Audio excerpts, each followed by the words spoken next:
Assalamu alaikum. Sunana Abdulaziz Marafa. Ni ne coordinator in Zamfara State na United Nations Youth Association. Ita dai United Nations Youth Association ƙungiya ce ta sa-kai, voluntary organization kenan, wacce aka ƙirƙira domin kawo ci gaba ga communities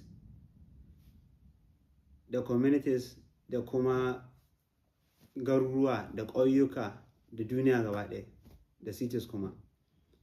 So muna roƙon matasa, da wannan ƙungiyar matasa ce, muna roƙon matasa especially na Zamfara da su zo mai tafiyan nan tare don kawo ci gaba ma jihar. Kowa da ya san abin da ka faruwa da jihar na insecurity da ci baya da rashin education da abubuwa da yawa. So muna roƙon ku masu karanta nursing, masu karanta law, masu karanta ko da ma ba ka karanta komai, akwai takarar da za ka yi, ko kai ɗan social media ne ko mene ne. So muna roƙon ku dan Allah ku zo mai tafiya tare don kawo sauyi da canji mai kyau, don taimaka ma gwamnati mu da governor mu da local government chairman mu da kuma councillors mu, don taimaka masu a kawo ci gaban jihar Zamfara. Muna roƙon Allah ya taimake mu, ya taimaki Zamfara, ya taimaki Najeriya gaba ɗaya. Mun gode sosai.